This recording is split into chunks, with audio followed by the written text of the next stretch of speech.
안녕하세요. 뻔뻔하고 경우 없는 시어머니와 신우 때문에 환장하겠는 30대 워킹맘입니다. 어디서부터 시작해야 할지 모르겠지만 정말 환장하겠네요. 앞뒤 사정을 모르는 사람들은 제가 친정하고 시댁을 차별하는 그런 여자라고 생각하겠지만 제가 친정을 우선시하게 된 데에는 다 그럴 만한 사정이 있었답니다. 원래 사람이 자기한테 잘해주는 쪽으로 마음이 기우는 게 당연하지 않나요?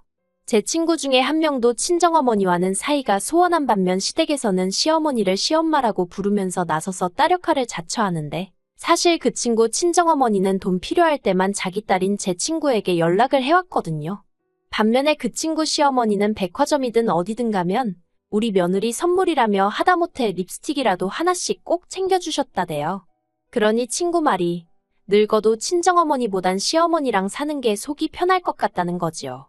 아무튼 사람은 다 자기가 마음 편하고 자기한테 잘해주는 쪽으로 마음이 기울게 돼 있는 것 같아요. 남편하고는 원래 고등학교 동창이었는데 급속도로 가까워진 건 30이 넘어서였어요. 남편이 제가 다니던 회사 근처에 가게를 차렸거든요. 그리고 저는 제가 다니던 회사에는 구내식당이 있긴 했지만 음식이 제 입맛에 맞지가 않았어요. 그래서 저는 늘 점심을 싸우거나 회사 근처에서 해결하는 편이었는데 그런 와중에 새로운 식당이 열었으니 안 가볼 수가 없었지요. 그렇게 남편이 하는 식당인 줄 모르고 방문했다가 주인인 남편을 알아봤고 그 일을 계기로 빠르게 가까워졌네요. 저희는 2년을 연애하고 결혼을 약속하게 되었는데 그건 일단 남편 나이가 저보다 2살이 많아서 당시 이미 33이었거든요. 아이 욕심이 있었던 남편은 하루빨리 결혼해서 신혼은 건너뛰고 아이를 갖기를 바라는 눈치였어요. 하지만 저는 달랐습니다. 남편과 적어도 1년 정도는 둘만의 시간을 즐기다가 이후로 아이도 갖고 남들 하는 건 저도 소위 흉내는 내보고 싶었달까요. 그리고 저희는 이런 이견차를 좁히지 못한 상황에서 식을 올리고 신혼여행에 갔다가 허니문 베이비로 지금의 딸을 갖게 되었습니다. 남편은 무척이나 기뻐했지만 저는 제 계획과는 많이 달랐기에 솔직히 놀란 마음이 더 컸어요. 하지만 어쨌든 찾아온 생명이니 이내 기뻤고 감사했지요. 그렇게 저희는 부모가 되었습니다. 그런데 문제는 제가 다니던 회사가 그렇게 작은 회사는 아니었음에도 불구하고 임신과 출산에 매우 인색한 제도를 가지고 있었다는 거예요. 그래서 사실 남편에게 말은 안 했지만 이직을 하고 임신을 하면 좋겠는데 하는 생각도 있었고요. 그리고 이건 여담이지만 8년의 회사 생활 동안 저는 출산 휴가와 육아 휴가를 다 쓰고 오는 여직원은 단 한 명도 본 적이 없었습니다. 남자 직원들은 말할 것도 없었고요. 그래도 그동안 직장에서 보여준 제 퍼포먼스가 나쁘지 않았던 덕분에 출산 휴가는 그럭저럭 3개월 꼬박 다 쓰게 되었어요. 그런데 문제는 육아휴직이었습니다. 저에게 주어진 시간은 1년이었지만 제가 생각했을 땐 무조건 3개월 안에는 복귀해야지. 안 그러면 승진을 걱정할 게 아니라 아예 자리가 없어질지도 모른다는 생각이 들대요. 그래서 고민 끝에 어머님께 연락을 드렸습니다. 한 달에 200만 원씩 드릴 테니 저희 애 좀 봐주시면 안 되냐고요. 참고로 당시 저희 집에서 시댁까지는 걸어서 15분 거리였습니다. 어머님 아버님이 집들이 때 저희 집에 오셨다가 동네가 한적하고 좋다며 이사를 오셔서 가까워진 케이스였지요. 반면에 친정은 저희 집에서 차로 1시간은 달려야 하는 거리였습니다. 그리고 친정어머니는 허리디스크 수술도 한 번 받으신 상황이었어요. 그래서 저도 어쩔 수 없이 어머님께 부탁을 드렸던 건데 돌아오는 반응은 냉담하기 짝이 없었습니다. 200만 원 받자고 그 짓거리를 어떻게 하냐면서 저더러 애는 엄마가 키워야 하는 거라고 잔소리만 잔뜩 하셨거든요. 그런데 솔직히 애는 엄마가 키워야 하는 걸 누가 모르나요? 하지만 남편이 생활비라고 가져오는 벌이는 한 달에 많아야 300 남짓이었어요. 그 돈으로 당장에야 애를 굶기진 않겠지요. 그런데 애가 커서 나중에 초등학교에라도 들어가면 그땐 무슨 돈으로 키우냐는 거예요. 막말로 제가 애 키운다고 회사 때려쳤다가 다시 복귀한다고 하면 누가 저를 위해 자리 하나 비워놓고 기다리고 있는 것도 아니잖아요. 그래서 어떻게든 제 일자리를 사수해야겠다는 생각뿐이었네요. 하지만 어머님으로부터 매정한 거절을 당하고 이후로 저는 고민이 많았습니다. 친정어머니께 말씀을 드린다면 당연히 봐주신다 할 테니 더더욱 그쪽엔 아예 말을 꺼내지도 말아야겠다 싶었달까요. 그리고 이 갑갑한 속내를 털어놓을 곳이 마땅치 않아 여동생에게 하소연을 했습니다. 그런데 여동생이 선뜻 내가 봐줄까? 그러는 거예요. 일단 자기가 1년 정도 봐준다 생각하라면서 뒷일은 또 그때 생각하자며 저를 달래대요. 당시 제 여동생은 다니던 대학을 휴학하고 아르바이트를 하며 등록금을 벌고 있었어요. 이건 단순히 친정에 돈이 없어서가 아니라 친정아버지의 말씀을 따른 거였지요. 직접 돈을 벌어서 대학 등록금을 한번 내보면 저희가 얼마나 비싼 수업을 받고 있는지 실감이 날 거고 그러면 학업에 더 열중할 수 있을 거라면서요. 그리고 솔직히 저도 여동생과 마찬가지로 대학교를 다녔고 당시 휴학도 2번이나 해가며 아르바이트로 등록금 대부분을 마련했었는데요. 처음엔 그런 친정아버지의 엄한 교육 방식이 이해가 되질 않았지만 지금은 무척이나 감사하게 생각하고 있어요. 아무튼 그렇게 여동생에게 아이를 맡기고 저는 회사에 복귀했습니다. 회사에서는 말로는 뭐하러 이렇게 빨리 복귀를 했냐며 놀라는 눈치였지만 한편으론 상사가 흡족해하는 게 느껴지더라고요. 그래서 내가 옳은 선택을 했구나 싶었지요. 그리고 저는 복귀 후 6개월 만에 승진에 성공했습니다. 모든 게 여동생 덕분이란 생각이 들 만큼 정말 고마운 마음뿐이었어요. 그래서 작은 명품백을 하나 선물했네요.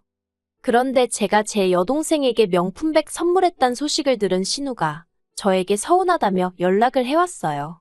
황당하기도 하고 한편으론 그런 건 도대체 어떻게 안 건가 싶어서 제가 신우에게 단도직입적으로 누가 그러드냐고 물었습니다.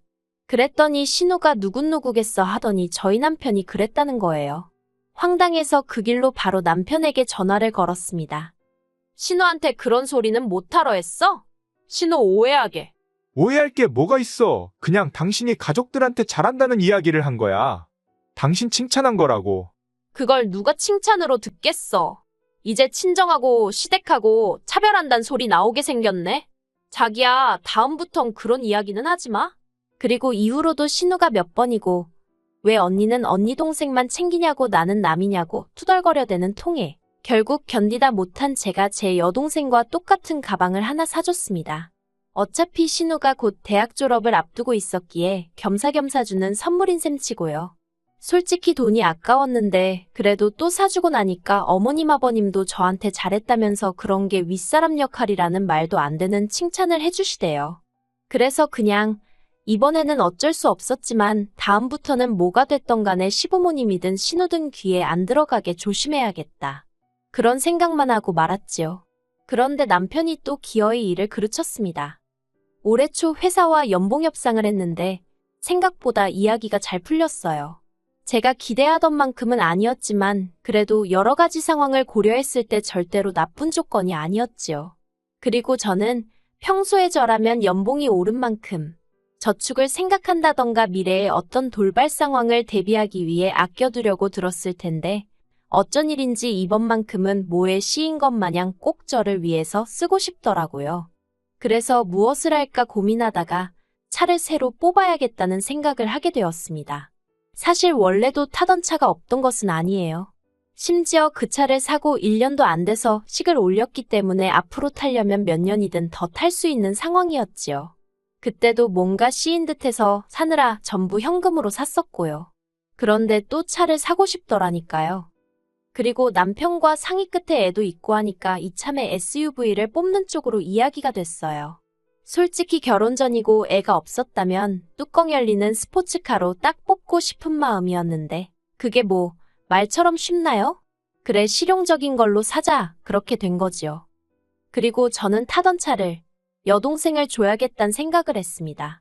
어차피 전액 현금으로 샀던 차라서 여동생이 따로 갚아야 하고 그런 것도 없었고 중고차로 팔게 되면 헐값에 팔아야 하니 아까운 생각도 들었거든요.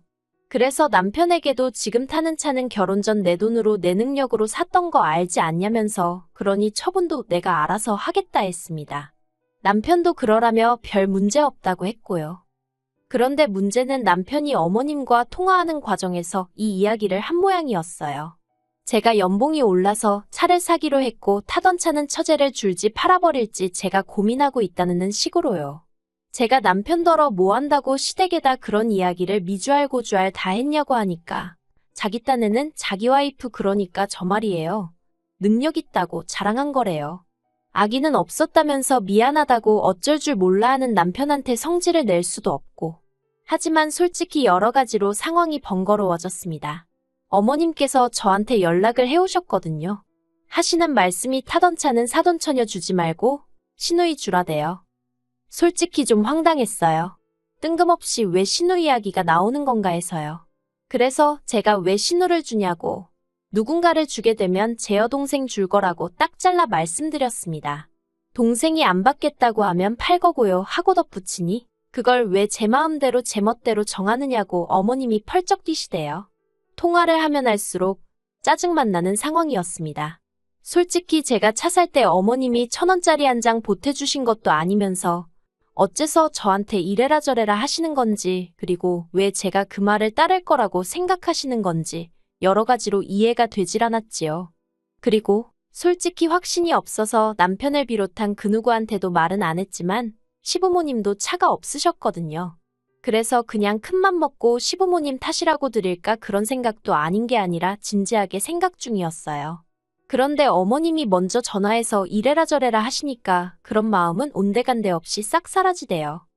어머님은 저에게 제 차는 신호 주는 걸로 알고 있겠다는 억지를 쓰시며 제 확답을 받으려 하셨고 그런 어머님께 지친 제가 적당히 좀 하시라고 안 된다고 나름대로 매몰차게 대꾸하고 전화를 끊어버렸습니다.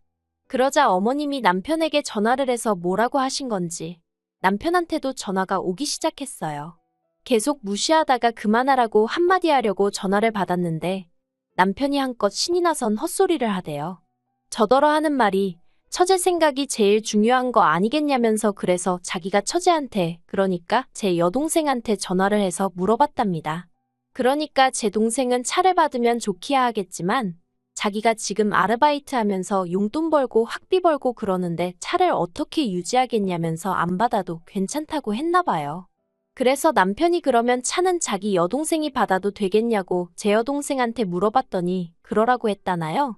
그 이야기를 듣는데 정말이지 어머님도 그렇고 남편도 그렇고 다들 제정신인가 싶더라고요. 그래서 제가 차 아무도 안 줄 거고 막말로 두 대 놓고 내가 기분 따라 번갈아 가며 타면 그만이라고 그러니 김칫국 좀 적당히 마시라 했습니다.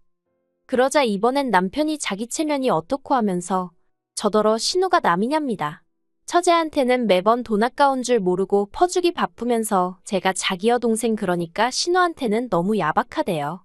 어이가 없어서 친정에서 나한테 써주는 마음 씀씀이랑 시댁에서 나한테 써주는 마음 씀씀이는 같냐고 되물었습니다. 뭐든지 오는 만큼 가는 법인 거 몰랐냐는 말과 함께 말이에요.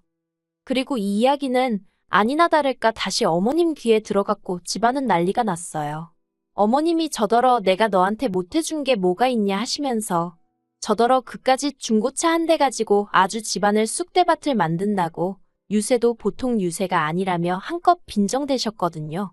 하지만 저도 억울한 게 남편만 조용히 입 다물고 있었다면 애시당초 이렇게 커질 일이 아니었습니다. 오히려 결국 일이 순리대로 풀려서 제 동생이나 시부모님이 제 차를 갖게 되었을 거고 그렇게 서로서로 기분 좋게 마무리되었을 거예요.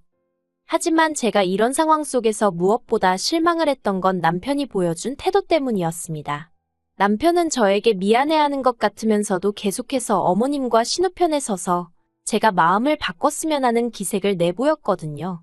자기 여동생이 나이가 28살인데 직장도 없는데 차까지 없으면 솔직히 남들이 보기에 얼마나 한심해 보이겠냐는 말도 안 되는 변명을 해가면서까지 어떻게든 제 차를 자기 여동생에게 주고 싶어 하는 마음이 너무 꼴보기 싫었습니다. 신우는 대학을 졸업한 뒤 공무원 시험을 준비하고 있다는 핑계로 몇 년째 백수 생활을 이어가고 있었어요. 그런 신우에게 차 한 대 가지고 있다는 사실이 남들 눈에 얼마나 대단해 보일지. 솔직히 제가 신우라면 있는 차도 없는 척하는 게 차라리 마음이 편했을 것 같은데 말이에요. 하지만 신우가 자기 인생 자기가 알아서 사는 거니 제가 그런 걸 가지고 올래만에 그런 소리는 안 하겠습니다. 다만 뭐가 되었건 간에 자기 능력 안에서 해결을 해야지. 왜 어머님의 남편까지 나서서는 28이나 먹은 신우 기분을 맞춰주려고 야단법석인지 이해할 수가 없었지요. 게다가 신우는 자기가 이미 주변 사람들한테 새언니가 차를 준다고 했다며 자랑을 다 해놨는데 이를 어쩌냐면서 제 앞에서 눈물을 보였어요. 제가 그냥 사정이 생겨서 새언니가 못 준다 하더라고 그러면 될 거 아니냐고. 너무 속상해하지 말라고 달래보려고도 했지만 소용이 없었네요. 울고 짜며 나이값도 못하더라고요. 결국 참다 못한 제가 남편한테 애만 아니면 정말 이혼했으면 좋겠다고 해버렸어요. 어쩌면 사람이 그렇게 생각이 짧고 경솔할 수가 있냐고. 지금 이 꼬라지 좀 보라고요. 그리고 남편도 다행이라고 해야 할지 시간이 갈수록 신우가 하는 짓을 보고는 처제 그러니까 제 동생이랑 왜 저렇게 다른가 싶더랍니다. 처제가 나이가 더 어린데 왜 내 여동생이 더 철딱서니 없이 저럴까 한심하단 생각이 들었다나요. 그리고 시어머니가 저한테는 씨알도 안 먹히니까 하루에 3번, 4번씩 남편한테 전화해서 저 좀 설득 좀 하라고 보채셨나 봐요. 그러니 남편도 처음엔 어머님하고 신우 편을 들었는데 갈수록 이건 아니다 싶더랍니다. 그러면서 저한테 자기가 경솔했다고 미안하다고 먼저 숙이고 들어오더라고요. 그간 시댁 식구들 때문에 제가 서운했을 거는 자기가 미처 생각을 못했다나요. 갑작스러운 남편의 사과에 솔직히 조금 황당하긴 했지만 그래도 자기 딴에는 어떻게든 상황을 수습해보려는 것 같아서 당분간은 없던 일처럼 지내보려고요. 그리고 그 일로 신우는 자기 입으로 말하길 저한테 대박 실망했다면서 저랑 당분간 안 보고 살고 싶다대요. 고마워요, 아가씨. 어머님은 신우 마음을 풀어주려면 뭐 작은 선물이라도 하나 해줘야 하는 거 아니냐 하셨는데 저는 먼저 나서서 신우 마음 풀어줄 생각이 없어요. 솔직히 저 시집 오고서 두 사람은 제 생각을 얼마나 해줬다고 툭하면 가족이 어떻고 친정하고 차별하지 마라 어쩌고 그러는데 그 소리 안 듣고 지내도 된다 생각하니까 속이 후련할 뿐이에요. 물론 어머님이나 신우나 뭐 평생 안 보고 살 수는 없을 테니 내버려두면 언젠간 순리대로 되겠지요. 그래도 그날이 올 때까지 저는 그냥 제 마음 헤아려주고 저를 위해주는 사람들하고 잘 지낼 생각입니다.